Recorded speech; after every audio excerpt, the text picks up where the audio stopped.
Allah Subhanahu wa Ta'ala adalah zat yang memenuhi semuanya. Bahkan yang tak pernah kita minta juga Allah berikan. Selama hubungan kita dengan Allah baik-baik saja, maka kehidupan kita pasti baik-baik saja. Tirulah Nabi Ibrahim. Qala aslamtu lirabbil alamin. Aku pasrahkan diri saya kepada Rabbul Alamin. Allahumma la mani'a, ya Allah, la mani'a lima a'taita. Tidak ada yang bisa mencegah ketika engkau mau memberi. Wala mu'tiya lima mana'ta. Tidak ada yang bisa memberi kalau engkau mencegahnya. Fir'aun sudah merencanakan pembunuhan kepada Musa alaihissalam. Justru Musa dihantarkan ke rumahnya. Abdurrahman bin Auf tak mau dia menjadi orang kaya, tapi Allah ingin memberikan kekayaan. Allah Subhanahu wa Ta'ala adalah zat yang memenuhi semuanya. Bahkan yang tak pernah kita minta juga Allah berikan. Diberikan oleh Allah. Nah, ini sepantasnya kita ini menyerahkan diri kepadanya. Jadi selama hubungan kita dengan Allah baik-baik saja, maka kehidupan kita pasti baik-baik saja. Yang jadi masalah apabila kehidupan kita dengan Allah ini tidak baik-baik saja. Makanya kita harus perbaiki hubungan dengan Allah Subhanahu wa Ta'ala. Dengan cara apa? Tirulah Nabi Ibrahim, yaitu qala aslamtu lirabbil alamin. Aku pasrahkan diri saya kepada Rabbul Alamin, Tuhan yang memiliki alam semesta. Karena sekarang banyak orang yang tak pasrah kepada Tuhan yang memiliki alam semesta. Rasulullah pernah menasihatkan kepada sahabatnya, ya ghulam, wahai anak kecil, idza sta'anta fasta'id billah. Apabila kamu ingin meminta pertolongan, mintalah pertolongan kepada Allah. Seandainya berkumpul semua makhluk, ala ayyadurrukah, ingin memudaratkanmu, tapi kalau tidak, kata Allah, maka itu tidak akan pernah terjadi. Pernah tak tahu ini? Allahumma la mani'a lima a'taita wala lima mana'ta. Terus Allahumma la mani'a, ya Allah, la mani'a lima a'taita. Tidak ada yang bisa mencegah ketika engkau mau memberi. Allahumma la mani'a lima a'taita wala mu'tiya lima mana'ta. Tidak ada yang bisa memberi kalau engkau mencegahnya. Fir'aun sudah merencanakan pembunuhan kepada Musa alaihissalam. Justru Musa dihantarkan ke rumahnya. Abdurrahman bin Auf tak mau dia menjadi orang kaya. Dari saking tak maunya, dia beli kurma busuk. Tapi Allah ingin memberikan kekayaan, meskipun menolak kekayaan tetap. Makanya kita ini harus perbaiki hubungan dengan Tuhan yang menciptakan segalanya. Makanya kita diulang-ulang setiap sholat. Kenapa saya berpikir begini? Kenapa Rasulullah kok menjadikan sholatnya beliau itu kok qurratu aini fis sholat? Kok nyaman sholatnya? Karena beliau faham bacaan sholat, kemudian dia tahu yang dibaca dalam sholatnya. Coba begini. Misal kita punya masalah, apa masalahnya gitu. Dan ini masuk akal, Pak. Ketika kita Allahu Akbar, kita berkata bahwasanya Allah Maha Besar. Kemudian yang dibaca Alhamdulillahi Rabbil Alamin. Sudah. Coba aja. Kalau orang sudah bersyukur, kira-kira masih ada kerutan tidak, Pak? Kalau orang sudah bersyukur, sebenarnya yang menyebabkan orang ini tidak bahagia sebenarnya orang yang tak bersyukur. Kenapa kok tak bersyukur? Karena dia sibuk melihat nikmatnya orang lain. Ini sering saya contohkan ini. Misal begini. Ini yang pernah saya contohkan dulu. Aftar sama siapa namanya? Pak Hamdan sama saya dikasih uang 5 juta misalnya. Semuanya dikasih 5 juta. Dikatakan, baik Ustaz. Amin, Pak. Saya ini terode, budi saya ngabes video tak ada di Hidayat itu. Orang yang baca Quran umroh jangan. Langsung tak mikir, Pak. Saya doa, kita oneng Pak beri nama Allah, tapi yang jelas ketika minta ke Allah tak kira dihanati. Saya itu terus bedenak kena hafal Quran itu umroh ya. Haji dengan orang tuanya aku.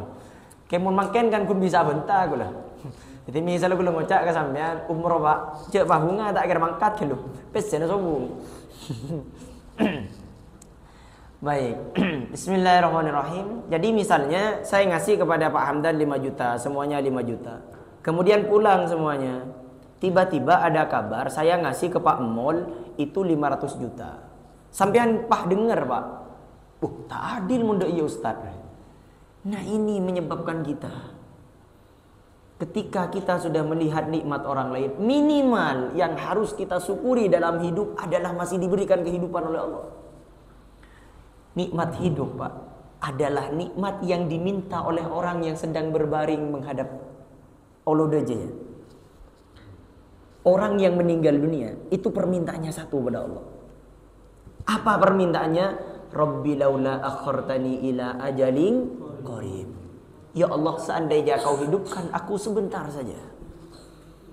Tapi ternyata harapan mereka tak diterima oleh Allah. Jadi ketika kita punya masalah apapun, yang pertama yang harus kita syukuri, kita diberikan hidup. Karena dengan hidup ini kita bisa menikmati kehidupan. Bisa menikmati harta kita, bisa melihat anak kita, bisa menikmati mobil kita, sepeda kita. Maka dilatih. Kemudian selanjutnya alhamdulillahirabbil alamin. Ternyata kita minta kepada Tuhan semesta alam. Jadi kalau kita misalnya punya masalah, kita punya kesulitan dalam hutang, yang mempunyai alam semesta ini Allah, maka mintalah kepada Allah agar Allah yang memberikan pelunasan. Kita punya penyakit, mintalah kepada Tuhan yang punya penyembuh segala penyakit. Perhatikan, Ustadz, kan saya kena virus Ustadz. Yang punya virus Allah. Ustadz, jantung saya jantung koroner Ustadz. Yang punya jantung Allah. Dilanjutkan ayatnya, Ar-Rahmanir Rahim. Ya Allah, saya bersaksi Engkau adalah Tuhan yang Maha Pengasih, Maha Penyayang. Jadi saya yakin ya Allah, sakitnya saya seperti ini bentuk kasih sayang. Betapa banyak orang sakit Pak, dia berhenti dari maksiat. Ketika dia sakit, dia tidak bermaksiat lagi. Kenapa? Karena kalau dia sakit, misalnya kena jantung koroner, dia tak mungkin minum minuman keras. Kalau minum minuman keras, gol nanti. Masuk, tapi bukan masuk penjara, kuburan langsung Pak. Tak mungkin orang yang lemah jantung, gagal ginjal. Kira-kira orang lemah jantung, gagal ginjal, kira-kira berpotensi minum pakai narkoba enggak Pak Hamdan? Bodoh kalau pakai mereka. Karena dengan pakai justru mereka masuk kuburan nanti. Tidak akan mereka oplosan itu. Karena akan menyiksa dirinya. Baik, jadi Nabi Ibrahim ini berkata aslamtu lirabbil alamin. Ini harus kita ingat bahwasanya kita harus meniru Nabi Ibrahim alaihissalam, aslamtu lirabbil alamin. Aku pasrah diri saya sepenuhnya kepada Tuhan semesta alam. Wa wassa biha. Nah, kemudian Nabi Ibrahim mewasiatkan kepada anaknya sebelum meninggal dunia. Setelah mewasiatkan, kemudian dilanjutkan ketika orang Yahudi yang kata saya tadi malam itu kan mengklaim bahwasanya Nabi Ibrahim ini mewasiatkan kepada anak-anaknya untuk tidak berpindah kepada agama yang lain, harus dalam agama Yahudi. Ternyata oleh Allah dibantah, am kuntum syuhada'a id hadara Yaquban maut. Apakah kalian ada di waktu Nabi Yakub itu mau meninggal dunia? Ternyata mereka tidak ada. Ternyata Nabi Yakub ketika hampir meninggal dunia, Nabi Yakub ini berkata kepada anaknya, apa yang dikatakan ma ta'buduna min ba'di, apa yang akan kau sembah setelah aku, anakku? Sekarang orang berbeda, bukan ma ta'buduna min ba'di, tapi ma ta'kuluna min ba'di. Apa sih akan datang anak? Orang sekarang sibuk mengumpulkan dunianya tanpa berpikir anaknya sudah tahu ngaji atau tidak. Ini orang sekarang Masya Allah nikmat sudah banyak. AC di rumahnya besar, ternyata anaknya tak kenal dengan Allah. Bahkan orang tuanya meninggal dunia, dia tak tahu caranya sholat. Ini diperhatikan sekarang, Masya Allah. Kemarin ada di video, tidak tahu apakah yang gurau atau tidak. Tapi saya akhir beda pak bapak, jadi saya nak kanak lependenan pak bapak menyolatkan jenazah itu beda rukun bersujud. Subhanallah. Kan sudah disolatkan pak ya, sudah selesai. Kemudian dia datang terlambat, akhirnya sholat sendiri.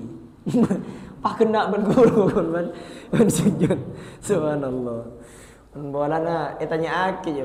Dulu ada kisah, tapi yang ini saya tidak tahu apakah karena konten atau bagaimana.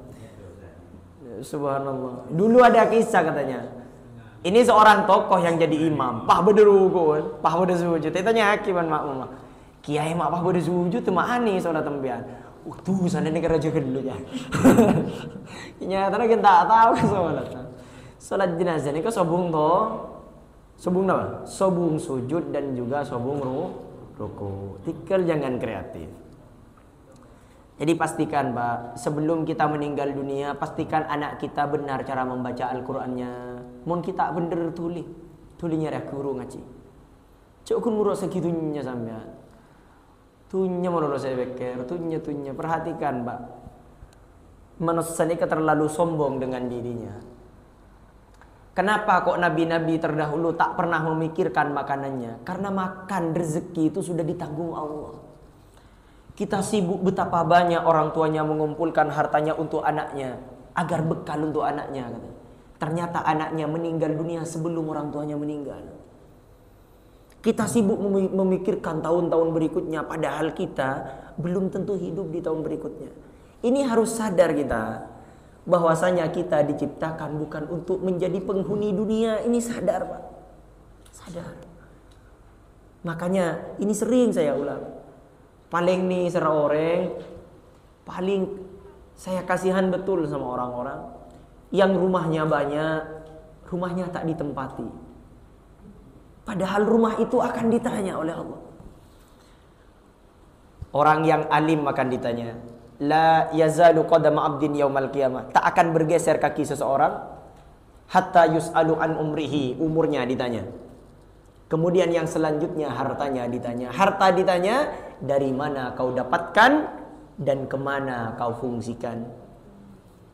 Ustadz, apakah haram mempunyai rumah banyak? Tidak haram, cuman mau tak ikuna akikan rogi Pak. Tak ikuna aki kia. Paki nih ajun Allah, ki tanya aki. Subhanallah. Ini mari kita sadar sekarang. Mun bedenak kanak kita oneng ngaji, tuli pa oneng ngaji. Aja pa bisa ngaji, pastikan ketika sebelum kita meninggal dunia dibacakan Al-Qur'an di samping orang tuanya.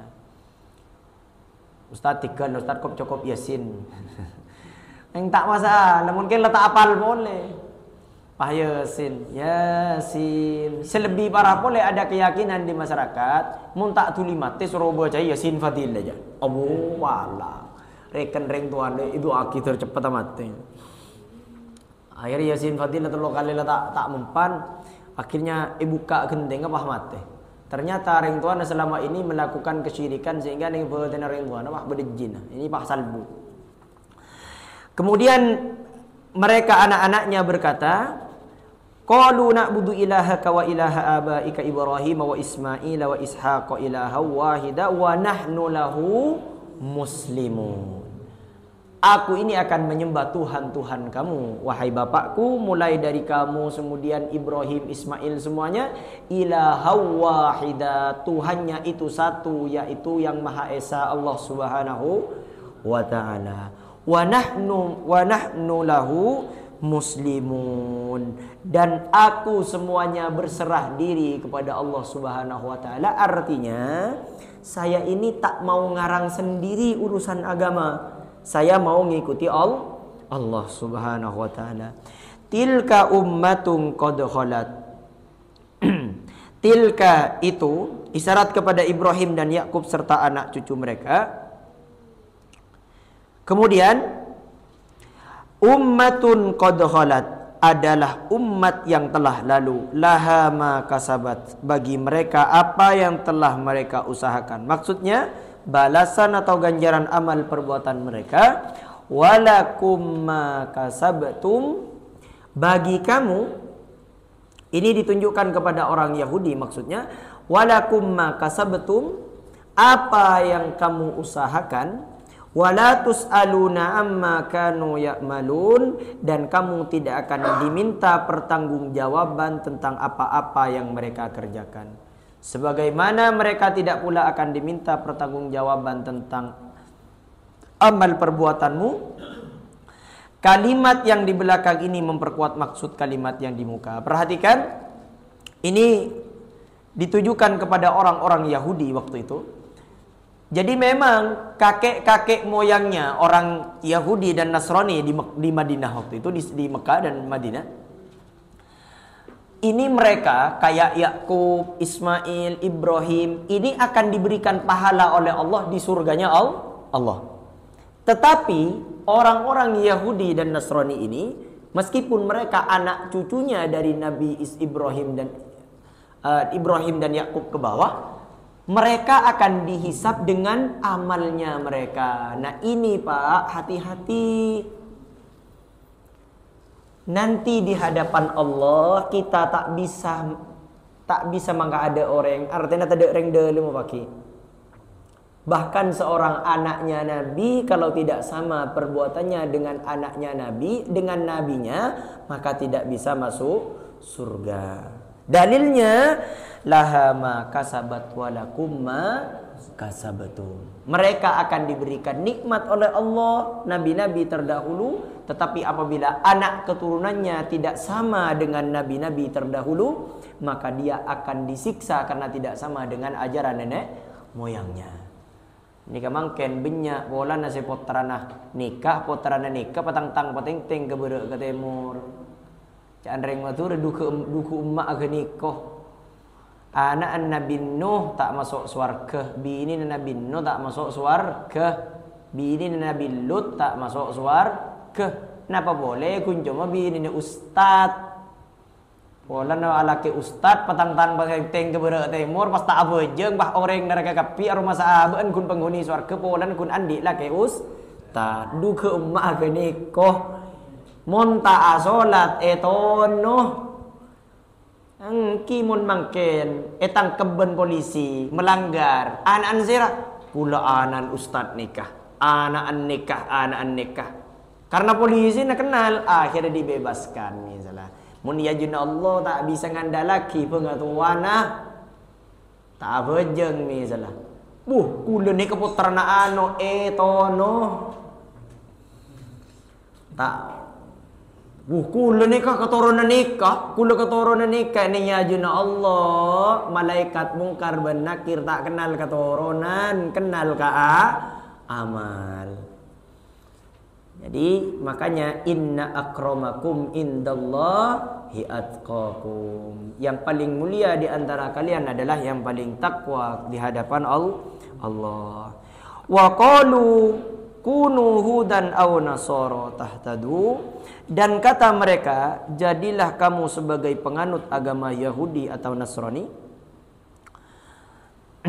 tahtadu, niscaya kamu mendapat petunjuk. Aw yang berarti atau, kemudian berfungsi sebagai pemisah. Yang pertama diucapkan oleh orang-orang Yahudi di Madinah, sedangkan yang kedua oleh kaum Nasrani Najran. Kul, katakanlah kepada mereka. Jadi mereka ini berkata, orang-orang Yahudi dan Nasrani ini berkata, jadilah kamu sebagai penganut agama kami, kata mereka.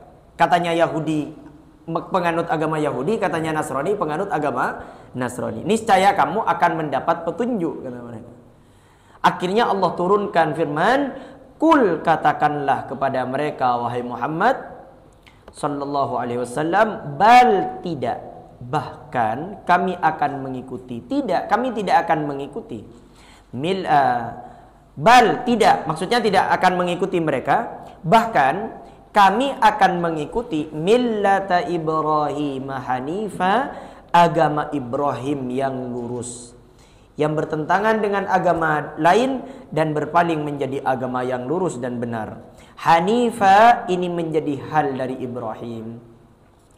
Jadi Hanifa ini dalam ilmu nahwu menjadi hal. Maksudnya posisinya Nabi Ibrahim ini adalah Hanifa. Artinya Hanifa ini beliau ini pasrah, menyerahkan diri lurus gitu, tak bengkok-bengkok.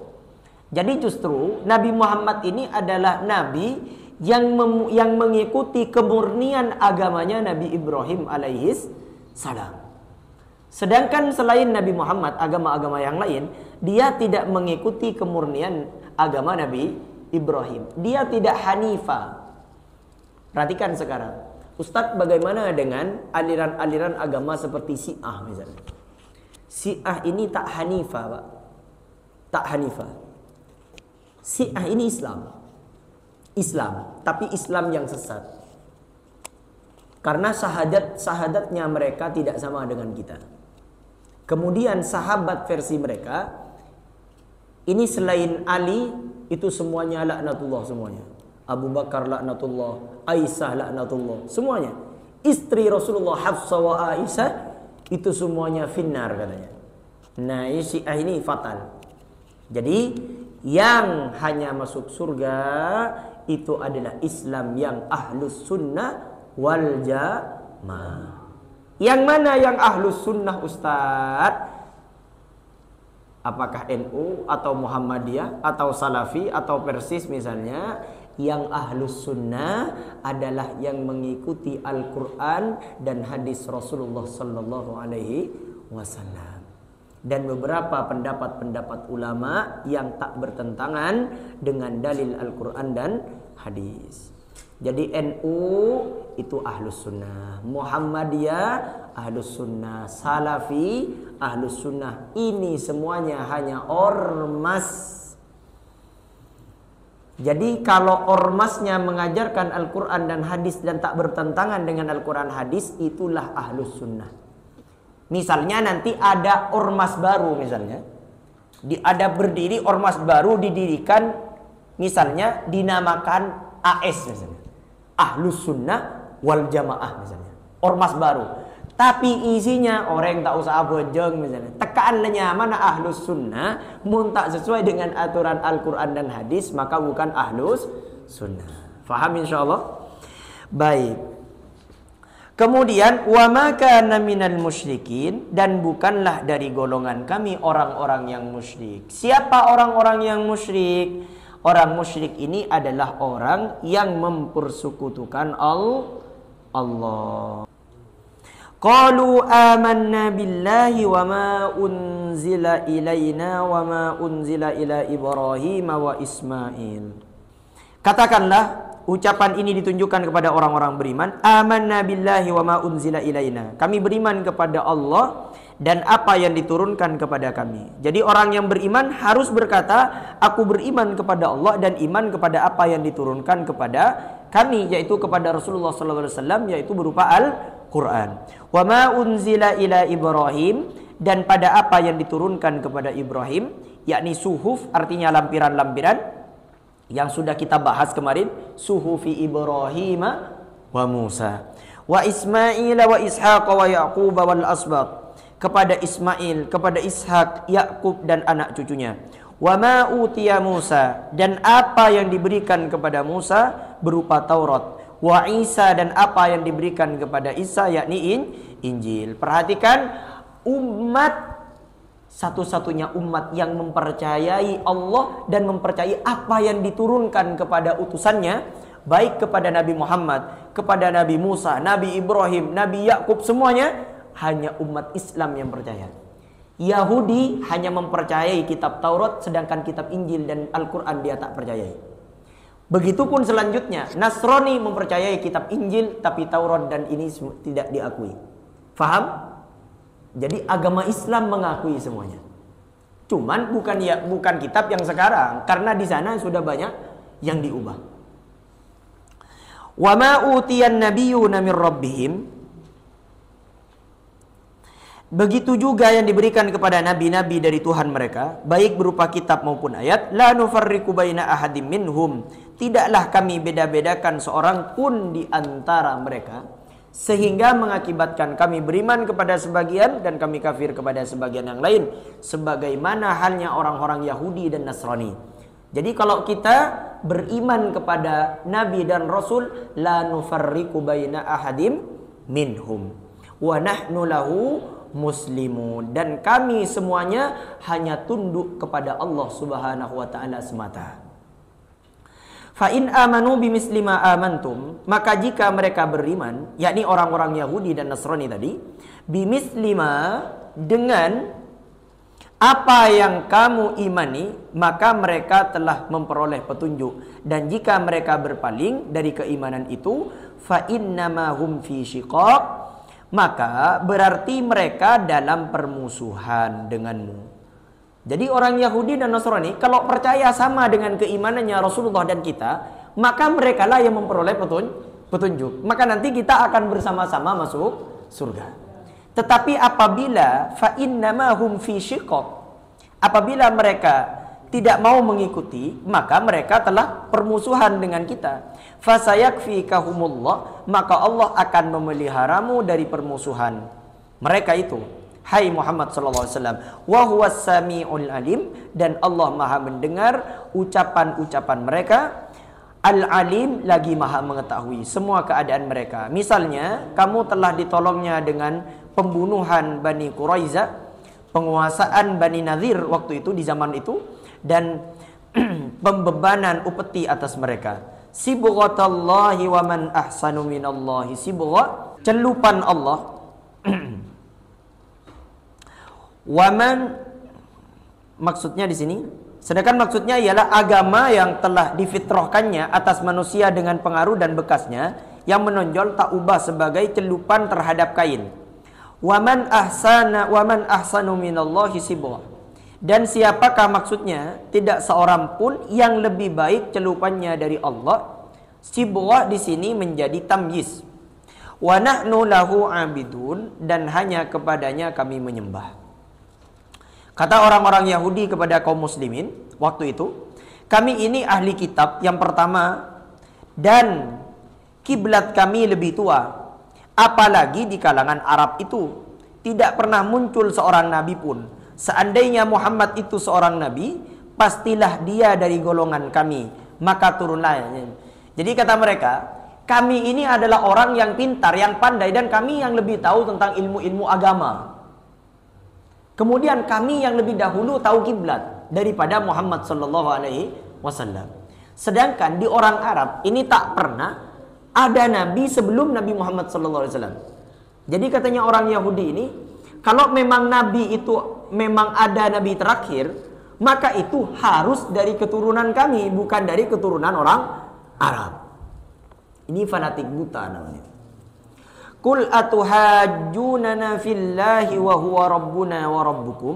Katakanlah kepada mereka, atuhajjunana, apakah kamu hendak memperbantahkan dengan kami, fillahi, tentang Allah, karena ia memilih seseorang nabi dari kalangan orang Arab. Wa huwa rabbuna wa rabbukum, padahal ia adalah Tuhan kami dan Tuhan kamu, dan berhak memilih siapa saja yang dikehendakinya di antara hamba-hambanya. Jadi apakah kalian ini mau membantah Tuhan kita dan Tuhan kamu, padahal yang berhak memilih nabi itu Allah, bukan kita.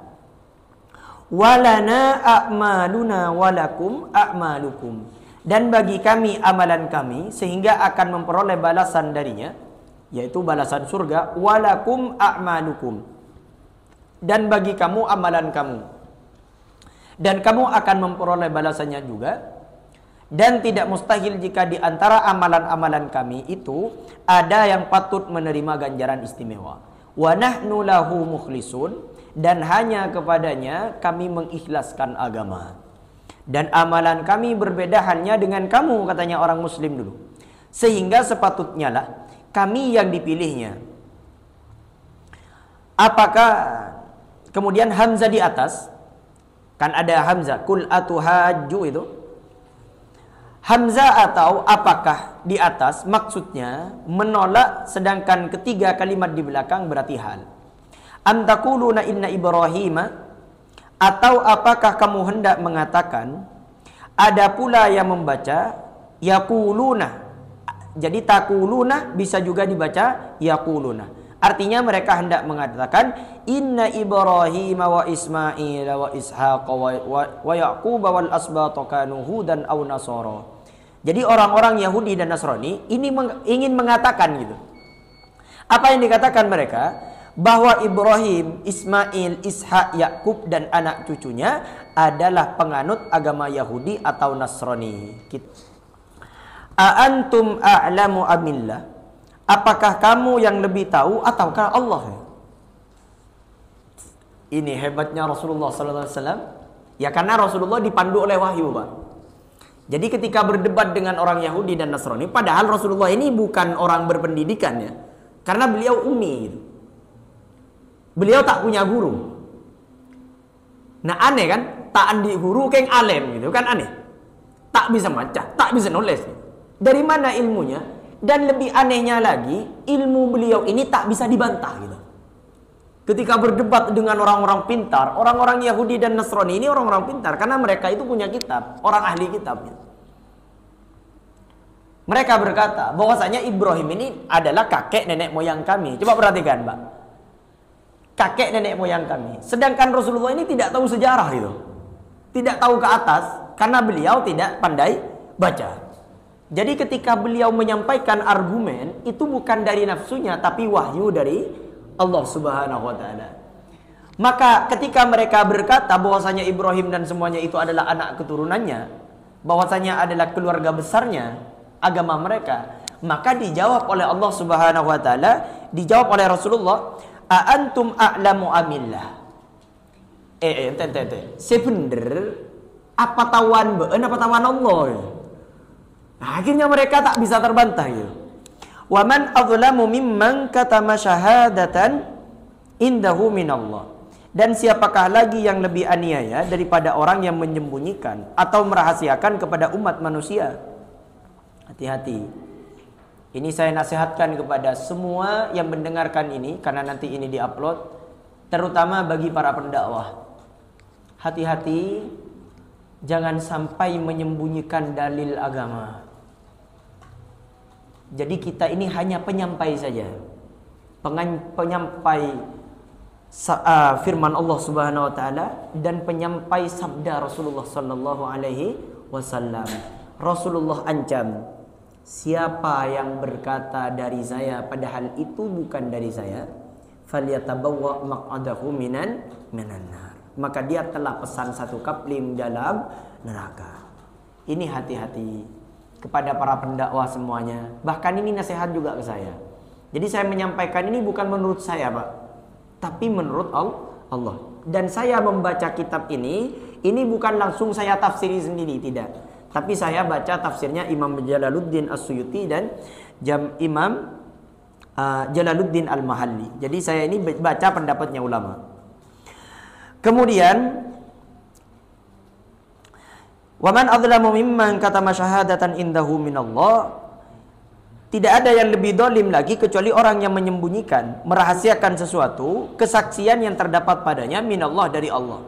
Maksudnya tidak ada lagi yang lebih aniaya daripadanya. Yang dituju ialah orang-orang Yahudi yang menyembunyikan kesaksian bahwasanya tidak ada Tuhan selain Allah dalam kitab-kitab mereka. Dan juga bahwa Nabi Ibrahim itu menganut agama Hanifah, agama yang lurus, yaitu agama Islam. Jadi mereka ini menyembunyikan. Kenapa?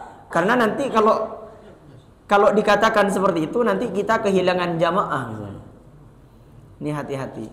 Wa mallahu bighafilin amma ta'malun, dan Allah sekali-kali tidak lalai dari apa yang kamu kerjakan. Merupakan ancaman dan peringatan terhadap mereka. Tilka ummatun qad khalat laha ma kasabat wa lakum ma kasabtum wa la tusaluna amma kanu ya'malun. Ini diulang lagi yang sudah kita baca tadi. Mereka itu adalah umat yang telah lalu. Nabi Ibrahim dan Ismail semuanya itu adalah umat yang telah lalu. Bagi mereka apa yang telah mereka usahakan, seperti mentauhidkan Allah, melakukan semua yang Allah perintahkan, maka mereka akan mendapatkan pahala. Sedangkan bagi mereka laha ma kasabat walakum ma kasabtum, dan bagi kamu apa yang kamu usahakan, walakum ma kasabtum, dan kamu tidak akan wala tusaluna amma kanu ya'malun, dan kamu tidak akan diminta pertanggungjawaban tentang apa yang telah mereka kerjakan. Ayat seperti ini telah kita temui di ayat sebelumnya. Semoga bermanfaat. Insyaallah kita lanjutkan di juz yang kedua. Semoga diberikan keistiqomahan oleh Allah Subhanahu wa taala. Aqulu qauli hadza wa astaghfirullah li wa lakum innahu huwal ghafurur rahim. Nasrum minallah wa fathun qarib wa basyiril mu'minin. Subhanakallahumma bihamdika asyhadu an la ilaha illa anta astaghfiruka wa atubu ilaik. Wassalamualaikum warahmatullahi wabarakatuh.